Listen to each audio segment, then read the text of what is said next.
Madame, Monsieur, nous sommes de retour dans la capitale Yaoundé pour la deuxième et dernière partie de cette émission Equinox ce soir de ce 17 janvier 2023 avec l'honorable Koupita Damou de l'UDC qui nous a rejoint malgré ses nombreuses occupations dans le cadre notamment du réseau des parlementaires pour la lutte contre la corruption.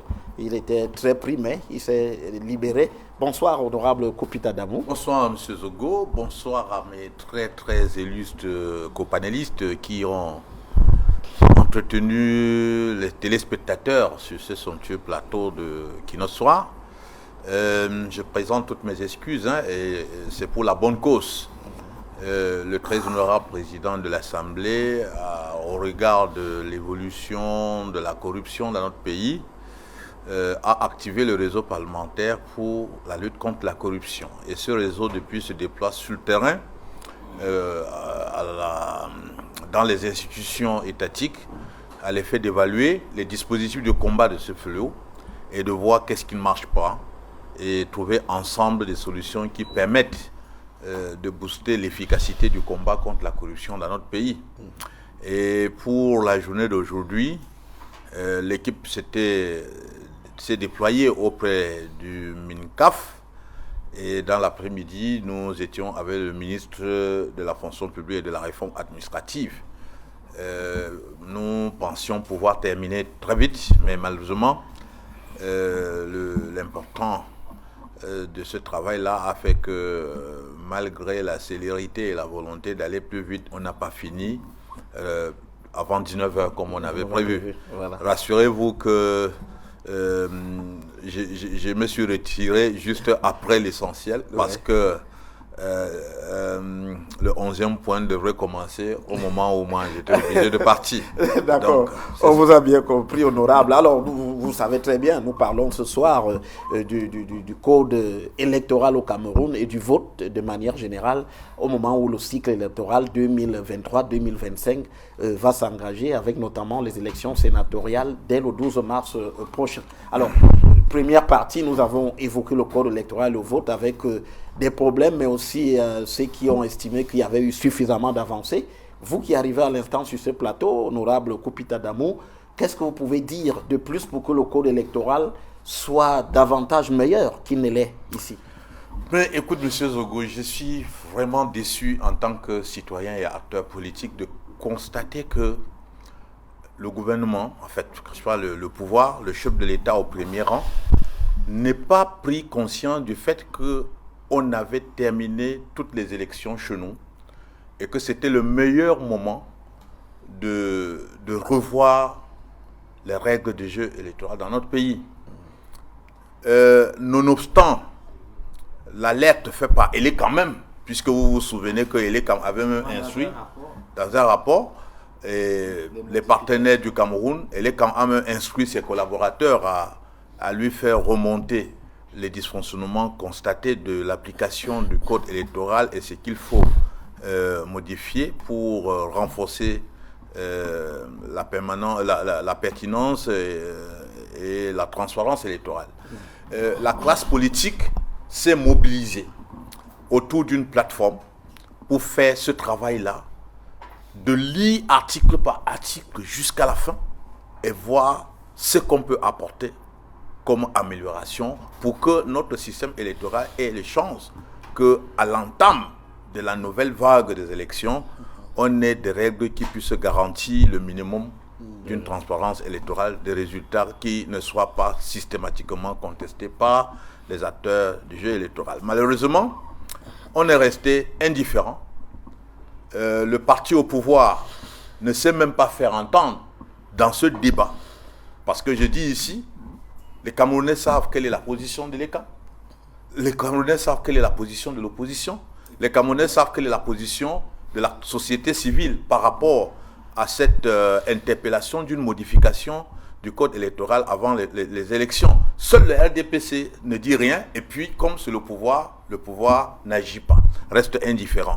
Sinon, comme vous le savez, le code électoral actuel est le résultat d'un vote des seuls députés du parti au pouvoir. Oui. L'UNDP, je parle sous le contrôle de M. Madadi qui est ici sur ce plateau, qui était en partenariat, n'est-ce pas, avec le LDPC, parce que l'accord de gouvernement entre l'UNDP et le LDPC mettait en bonne place la modification consensuelle du code électoral.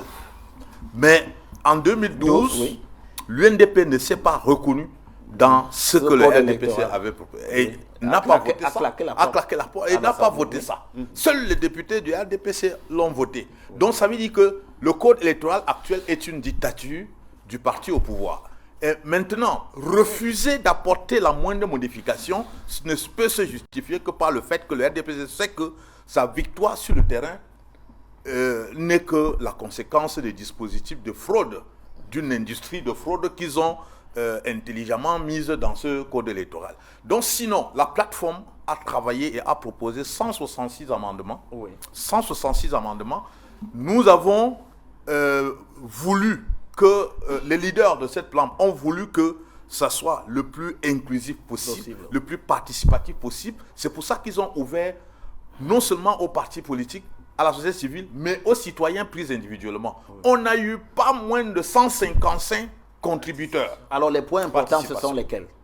Sur les 166, oui. M. Zogo, vous pensez que si on accepte l'introduction du bulletin unique dans notre système, ça a double avantage. Ça va fermer le trou de la corruption électorale qui arrive, qui permet à ce qu'on viole le secret de vote avec l'achat du bulletin des adversaires. Et ça va permettre à l'État d'économiser de l'argent, oui. Puisque quand vous allez à un scrutin où il y a plusieurs partis et qu'il faille imprimer le nombre de bulletins par parti, oui. Ben, si c'est le bulletin unique, si vous avez 10 partis politiques et qu'on fasse le bulletin unique, l'économie budgétaire que l'État va faire, c'est 9 dixièmes oui. de l'enveloppe qui est actuellement dépensée. Donc voilà, double avantage. Vous avez, par exemple, le jour du scrutin, qui est un jour férié, oui. Et qu'on dise que tout constat du ciel ne peut être valable que si le président du tribunal des sciences lui aura donné l'autorisation d'aller. Ce qui n'arrive jamais. Ce qui n'arrive jamais. Oui. Bon, vous savez que le contentieux électoral est un contentieux de preuve. Quand vous allez au Conseil constitutionnel ou devant la Chambre administrative, vous dites qu'on a fait ci, on a fait ça, on vous demande où sont les preuves. Même si vous avez des vidéos et autres, ça n'a aucune force juridique. Or, seul le constat d'huissier est inopposable en termes de preuves. Vous avez, par exemple, regardez la logique de l'évolution dans les structures de l'ECAM. Oui. Au niveau des élections communales, la commission mixte communale de supervision des élections recense et proclame les résultats. Oui.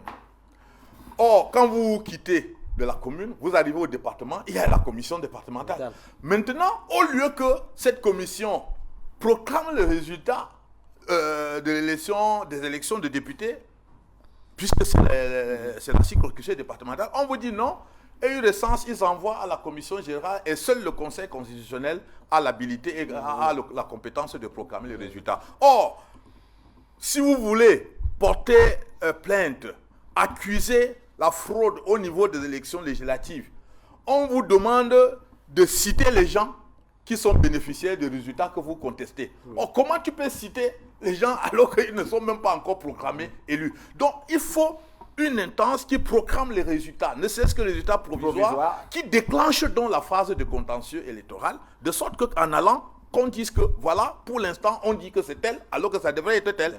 On ne le fait pas à dessein, parce qu'il faut que ça remonte tout ça à Yaoundé, où on va maintenant manipuler tout ça, faire pour donner les résultats que l'on veut. Et nous pensons qu'on doit pouvoir être capable de capaciter la commission départementale de proclamer les résultats, par exemple des élections législatives, et qu'au niveau régional, qu'on proclame les résultats des sénatoriales et des élections sénatoriales. Maintenant, l'élection présidentielle dont la circonscription est nationale, bon, on peut proclamer les résultats provisoires par département et par région. Maintenant, on centralise ces résultats provisoires-là pour donner les résultats nationaux par la loi. Il y a bien des choses sur les 166, puisque le temps ne nous permet pas de développer ça. Je dis un peu ça, et les trois là qui me viennent à l'idée. Voilà. Alors, Maïdadi Seydou, vous allez répondre et puis on va... oui, vous aurez la parole, je vous en prie. La loi électorale en 2012, lorsqu'elle a apporté des clarifications. Oui. Bon, on n'a pas claqué la porte de l'Assemblée. Oui, mais vous n'avez pas voté. Non, ce n'est pas notre démarche. Mais vous n'avez pas voté. On est en politique, chaque terme a son importance. Oui, on n'a pas claqué la porte. Mais on n'a pas endossé ce projet. On a voté contre ce projet. Mais vous l'endossez aujourd'hui? Non, on ne l'a jamais endossé. Mais je vous on ne l'a jamais endossé. Pourquoi? Non, parce que nous sommes restés fidèles, contrairement à ce qu'il dit là, à la plateforme. La plateforme dit clairement que ensemble, nous allons travailler dans le sens de l'amélioration du code électoral. Nous, étant alliés, ayant une plateforme, on a été consultés comme les autres partis. On n'a pas travaillé ensemble. C'est pour ça qu'on a refusé de voter pour ce projet. Si le RDPC veut respecter les termes de la plateforme, nous sommes prêts. Ensemble, on peut faire ça.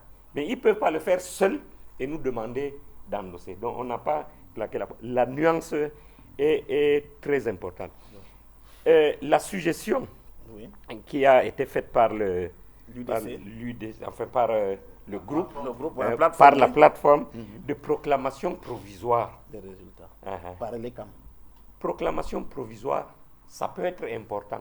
Mais on peut régler ce problème de manière différente. Parce que les résultats au bureau de vote sont officiels. Oui.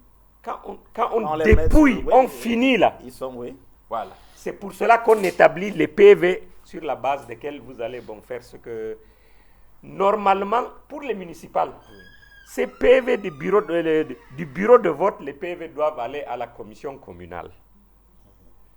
Et pour les législatives, doivent partir du bureau de vote à la commission départementale de supervision au niveau départemental.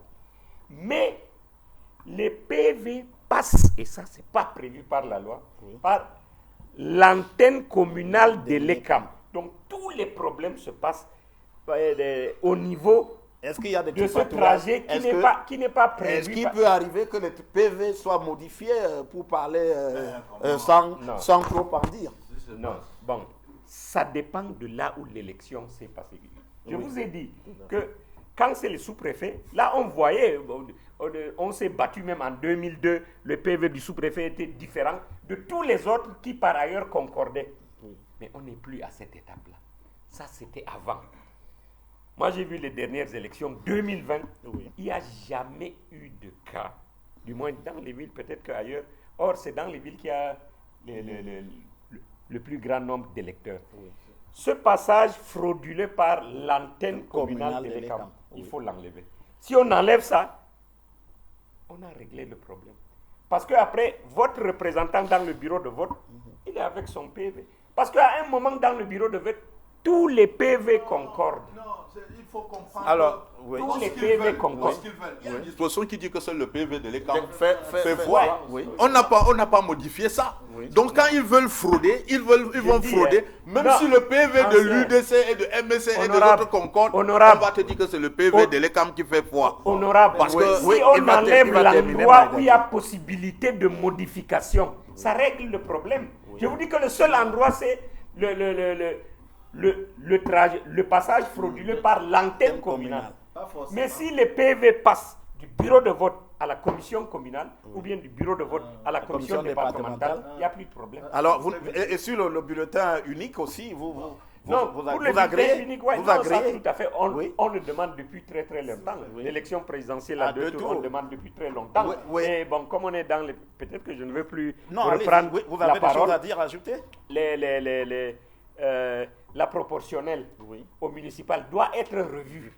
Parce qu'aujourd'hui, si un parti a la majorité absolue, 50% des voix, il prend la totalité des sièges. C'est abusif. il faut passer ça à la majorité qualifiée. Oui. C'est-à-dire si vous avez 48% contre 52. Si vous avez les deux tiers, oui. vous prenez la totalité. Oui. Mais si vous avez la majorité absolue, oui. on fait la proportionnelle qui est dans la loi aujourd'hui. Oui. Le parti qui est en tête, qui a eu la majorité absolue, prend la moitié et revient au partage. Oui. De telle manière que d'autres partis peuvent avoir être représentés dans le conseil municipal, effectivement. Alors, il y a également le problème de circonscription électorale. Oui. Ça, on tient. Parce que nous, on est fortement frappés. L'UNDP est fortement frappé. Parce que on dit que... Non. non, s'il vous plaît. Oui, il va terminer là. Il y a 4 régions qui sont frappées. Et dans l'ordre. Le littoral a un gap de 8 députés. On doit rajouter 8 députés au littoral. Le nord a un gap de 7 députés. On doit ajouter au nord 7. Le centre a un gap de 4 députés. Et l'extrême nord, 3 députés. Tous les autres sont en dépassement. Voilà. Tous les autres sont en dépassement. Alors, Arnaud Manga, puis Majesté Je suis au niveau du partage. la possibilité de faire des circonscriptions spéciales au président. Si vous permettez, Voilà. Oui, Arnaud Manga. je pense qu'il y a une disposition de la loi qui oblige de faire un recensement général de la population chaque 10 ans. Tout à fait. À cela, vous constaterez que le découpage électoral est fonction du recensement général de la population. C'est simplement du banditisme politique de consacrer 7 députés à Yaoundé, par exemple, dans le Fundi, qui a plus de 3 millions d'habitants, et donner 5 députés dans le Djaïlobo, par exemple, qui ne fait pas 2 quartiers de Yaoundé. Dans la région du Sud. Dans la région du Sud. Oui. Ou bien, un quartier de Douala comme Bipanda a plus de population que Douala 1er, qui a 4 députés. Oui. Et mélanger 2 puissants arrondissements comme Douala 5 et Douala 3, 4 députés. Vous voyez très bien, c'est disproportionné. Lorsqu'on sait que l'opposition va gagner quelque part, on minorise électoralement les sièges. Lorsqu'on sait que le RDPC va gagner dans un village, on maximise les sièges. Et je vous montre là, de manière qualifiée et technique, le dépiéçage du jeu politique au Cameroun. Je vais l'illustrer. Premier point, celui qui fait démarrer le jeu électoral, c'est le président d'un parti politique, candidat. Ça veut dire que seul le président national de M. Ndondon maîtrise quand est-ce qu'il va avoir les élections municipales, législatives, présidentielles. Il détient le calendrier électoral dans sa poche. Il informe ses militants qui se préparent. Vous voyez? Ensuite, il définit le découpage en fonction de ses calculs politiques. Il peut même faire les découpages spéciaux. Peut même faire des découpages spéciaux. Même après la convocation du corps électoral. Effectivement. Plus grave, l'organe qui organise les élections au Cameroun, qu'on appelle Elections Cameroun, ne publie pas les résultats. Oui. Elecam, Même s'il les connaît. voilà. Elecam, vous l'avez illustré, met les opérations électorales sur le terrain, recense les voix, mais c'est la justice qui proclame les résultats. Vous voyez l'embuscade. Maintenant, c'est la justice, ça veut dire que Elecam organise, mais c'est la justice, ça veut dire que chambre administrative de la Cour suprême, élection municipale. Conseil constitutionnel, élection législative présidentielle. Vous voyez tout ce dépiéçage. Tout est fait pour mettre des obstacles. Si Elecam fait bien son travail, la justice vient reprendre la main. C'est pour cela que le MNC a eu sur le terrain la majorité des voix dans le département du Ndé. Mais la commission départementale a changé le PV.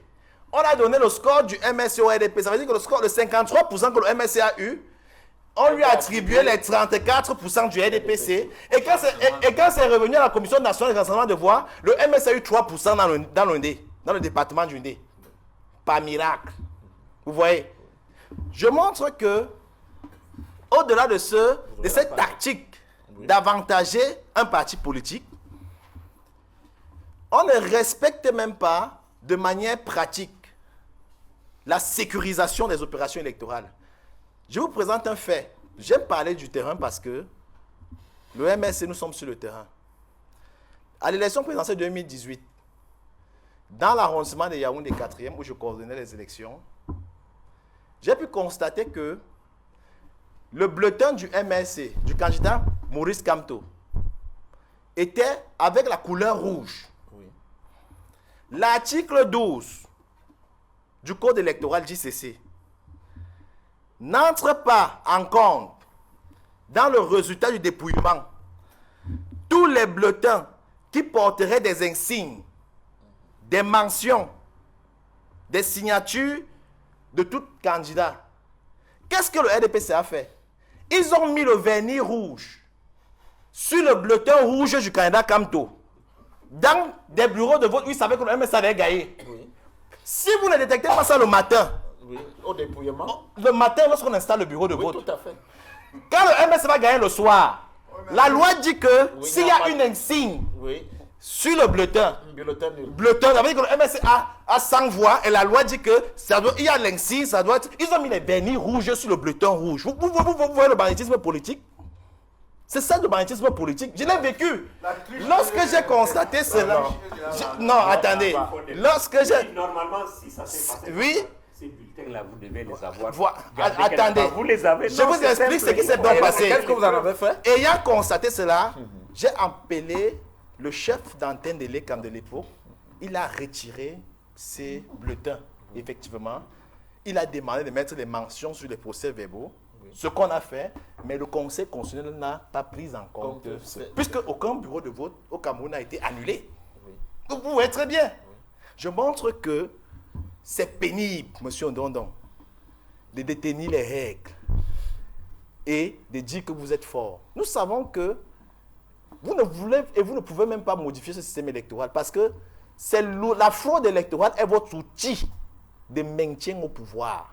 Mais attends, cette fois-ci, ça va devenir un monstre qui va se reconnaître sur vous. Et plus grave. Oui, et plus grave. Oui, vous terminez. En termes, la gestion d'ordre, vous allez prendre la parole. En termes de propositions, de manière claire, je corrobore tout ce qui a été annoncé, dit ici par les plénipotentiaires des formations politiques ici. Je vais ajouter le fait que on peut rendre l'inscription sur les listes électorales très massifiée en faisant comment? On peut rendre simplement le vote obligatoire. Ça veut dire que... On a proposé ça. Ça veut dire que la détention d'une carte électorale peut avoir les mêmes valeurs que la carte nationale d'identité. Dès que quelqu'un a la majorité électorale, directement là, il a sa carte électorale. Ça fait que tout citoyen consciemment sera inclus dans l'opposition. On n'aura plus à inscrire les gens. La plateforme a proposé ça. Il faut peut-être rappeler, pour la petite histoire, je ne sais pas si c'est la petite histoire, mais pour l'histoire du Cameroun aussi, que dans les années, sous le parti unique, les choses qui étaient contrôlées dans un contrôle de gendarmerie ou de police, on vous demandait la carte de l'électeur, le vote était effectivement obligatoire, ainsi que l'impôt qu'il fallait payer. Il y a une vingtaine de pays au monde qui appliquent cela, le Venezuela, la Suisse, etc. Voilà. Lorsque je le dis, Sauf que le RDPC justement, attendez. laissez-moi. Sur la question, il va terminer. Sur la question, moi je retourne vers vous. Permettez, s'il vous plaît. Non, attendez, il va terminer. Permettez. Vous aurez la parole. Les autres ont parlé. Vous aurez la parole. Temps limité. Monsieur Dodo. Mais quand lui prend la parole, attendez, vous m'empêchez de parler. Nous tous ici sur le plateau, nous postulons constamment pour les élections municipales, législatives, présidentielles. Allez-y avec vos propositions. Voilà, je l'explique. Oui.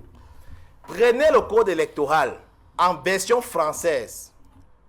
Vous constaterez que la pièce qu'on vous demande, une des pièces qu'on vous demande d'avoir dans votre dossier, c'est l'extrait d'acte de naissance. Suivez-moi très bien. Prenez la version anglaise, la traduction. On vous demandera la copie d'acte de naissance.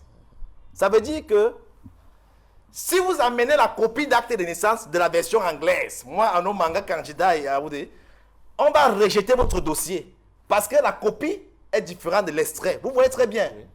Ça veut dire que même l'harmonisation version anglaise des pièces de candidature, c'est un problème. Ce qui fait qu'on peut utiliser l'un des deux pour vous éliminer. Absolument. Dire que vous n'avez pas produit la copie. Attendez. On n'a plus assez de temps. Majesté, on donne.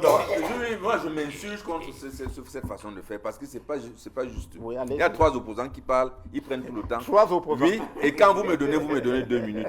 Non, désormais, il faut dire à votre directeur général, quand nous venons ici sur le plateau, il faut chronométrer tout ce qui sera dit par chaque intervenant. C'est très important. C'est vrai. Parce que quand vous vous illustrez par cette injustice, quand vous serez au pouvoir, vous allez tuer les Camerounais, comme ce sont vos amis. Et visiblement, puisque c'est ce que vous voulez. Bon, parce que toutes les allégations qui ont été dites sont des allégations fausses, complètement utopiques. Et c'est des mensonges éhontés. Je commence par le dernier mensonge que monsieur, le représentant du MSC, que nous avons battu dans leur fief. Je ne sais pas de quoi il parle. Le code électoral camerounais que nous avons est un code qui garantit, n'est-ce pas, la transparence, parce que c'est le code qui garantit un homme, une voix. Vous comprenez? Oui. C'est ça qui fait d'abord la garantie de ce code électoral. Sauf si vous voulez que nous soyons dans un pays où les opposants, quand eux, ils vont voter un opposant 2 voix, et nous, au RDPC, ce sera un militant, une voix. Je crois que ce ne serait pas juste. Il faut que nous soyons justes dans notre pays. Nous sommes dans un pays où la liberté appartient aux citoyens. Vous ne pouvez pas, au jour d'aujourd'hui, comme il le disait, obliger, n'est-ce pas, les citoyens, n'est-ce pas, aller voter. Ce ne serait pas sérieux. C'est des pays dictatoriaux qui font ce genre de choses. Non, pas du tout. Le droit de vote est une liberté. Il appartient donc à chaque citoyen, s'il veut exprimer son droit de vote, il le fait. S'il ne veut pas, il ne le fait pas. Vous n'allez pas forcer. Vous n'allez pas forcer les Camerounais, n'est-ce pas? C'est pour cela que vous êtes partis politiques, vous êtes très dangereux parce que vous voulez forcer les Camerounais à faire ce qu'ils ne veulent pas. Il faut laisser les Camerounais libres. Oui. Les Camerounais ont le droit, n'est-ce pas, de libre. Ont le droit à la liberté. Il n'y a rien à changer dans le code électoral. Les Camerounais ont le droit de... Si un Camerounais veut voter, il vote. S'il ne veut pas voter, il ne vote pas. Majesté, il ne faut pas le contraindre. Il n'y a rien à changer dans le code électoral. Dans le code électoral, oui. Le fait pour l'UDC ou certains partis politiques de s'être regroupés pour demander le bulletin unique, c'est pour tricher. Parce qu'ils s'apprêtent, ils veulent tricher. Et ils ne vont pas tricher, n'est-ce pas, devant les Camerounais de cette façon. Parce que c'est une fraude massive qu'ils s'arrangent, n'est-ce pas, ils veulent manipuler le peuple. Non, il faut que chaque parti politique ait son bulletin. Chaque parti ait son bulletin. Et on n'est pas obligé de nous mélanger à vous.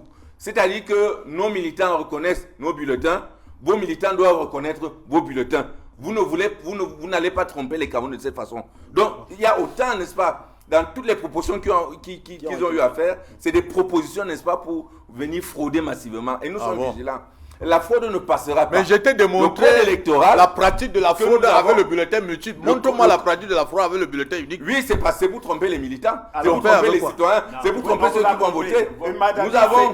Nous avons chacun, n'est-ce pas, nous avons chacun notre position et nous sommes vigilants parce que le vote au Cameroun, à part le vote qui sera exprimé par chaque citoyen, on a laissé la possibilité à la justice en cas de contestation, en cas de problème, en cas d'irrégularité, n'est-ce pas, de venir trancher. Et c'est justice, parce qu'on ne peut pas être dans un pays où on est juge et parti. Absolument. Et moi, je crois que au jour d'aujourd'hui, les différentes propositions ne doivent pas jeter de manière complètement obérée la justice à côté. La justice doit faire partie, n'est-ce pas, du processus électoral. Parce que c'est grâce à ça, quand il y a des problèmes, comme partout ailleurs, il faut que la justice intervienne. Je vous disais tout à l'heure que lorsque la justice, en 2000, vous les avez laissés parler pendant. Je suis en train de chuter. Lorsque en 2018, et que toute l'Afrique entière a vu comment est-ce que la justice camerounaise, le Conseil constitutionnel camerounais a intervenu, et c'est cette intervention qui a été faite de manière transparente à travers le monde médiatique. Tout le monde a pu apprécier, n'est-ce pas, les avancées de la démocratie camerounaise. On ne peut pas avoir avancé jusqu'à ce niveau et qu'au jour d'aujourd'hui, par des comportements déviants, par des allégations utopiques, parce que des gens veulent à tout prix gâter l'opposition. Non, il faut laisser les Camerounais libres de voter. Et ce code électoral, ce code électoral, qui est un très bon code électoral, qui peut être perfectionné. Alors, une dernière chose, c'est un bon code électoral qui peut être perfectionné. Qui peut être perfectionné parce que effectivement, nous sommes dans un monde je vous ai demandé qu'est-ce qu'il fallait changer. Je vous retire la parole. Non, là, je crois que vous comprenez que... Je retire la parole. Le travail que nous devons mener, c'est le bulletin unique. Ça, l'UNDP est engagé à fond dans cette affaire. Bon, pour revenir un peu au travail qui a été fait là-bas, il faut que l'opposition montre un peu son sérieux. Tu vois, tout le monde a travaillé sur le code électoral. L'UNDP travaille depuis 1992. Quand vous avez fait votre regroupement, vous avez dit non, nous n'admettons pas l'UNDP parce que c'est un parti qui a, vous vouliez en faire partie, qui a une plateforme avec... Nous avons convié M. Maïdadi. Non, qui a dit ça? M. Maïdadi, si le sénateur Pierre Fambonga ne vous l'a pas dit, il faut savoir qu'on a contacté l'UNDP par le trichement de secrétaire. Et la dernière chose que je dois ajouter, c'est que... Bon, jusqu'à présent, sur le vote obligatoire, l'UNDP a attendu. sur le vote obligatoire, Avec vraiment, RDPC. ce n'est pas quelqu'un de MRC qui peut proposer le vote obligatoire. Parce que vous parlez tout le temps de liberté. Le vote, c'est aussi une liberté. Peut-être que l'amélioration qu'on peut faire, rendre l'inscription sur les listes électorales obligatoire, mais le vote qu'on laisse la liberté. Oui, alors, une dernière chose, avant que l'honorable... Nous pensons qu'il y a des modifications connexes qu'il faut faire pour aménager le système électoral. Notamment, celles liées à la loi constitutionnelle qui doivent autoriser les Camerounais âgés de 18 ans, plus 20 ans. Comme le dit la Parce loi. que même si vous êtes majeur, vous pouvez partir à l'armée à 17-18 ans, mourir pour le Cameroun, c'est un crime de voter à 18 ans. Il faut être inscrit à 20 ans. Et puis, si vous voulez être candidat, c'est 23 ans. Vous voyez cette gymnastique. Élection municipale et législative, 23 ans. Si vous voulez être candidat à l'élection présidentielle, c'est 35 ans. Je montre que c'est un dépiéçage d'âge qui ne donne pas la possibilité et qui écarte une grande fois. Attendez. Il faut, nous pensons, on a compris. À nos mangas, on a compris la proposition.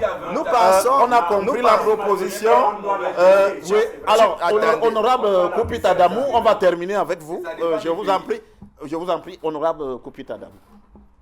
Mais écoutez, c'est paradoxal dans un pays où on est pénalement responsable à 18 ans de dire qu'on ne peut pas voter à festival, c'est-à-dire porter son choix sur ceux qui vont gouverner le pays, qui sont appelés à voter.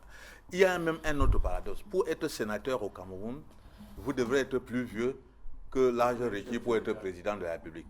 Et c'est véritablement une insulte à la jeunesse camerounaise. Et c'est difficile de croire que c'est un parti qui fait autant mal, qui pratique une politique de l'exclusion à la jeunesse et qui dit que cette jeunesse d'élection à la députation et au Sénat. Non, mais non, je voudrais dire que tous les pays ont leurs conditions. Pourquoi vous voulez absolument que nous...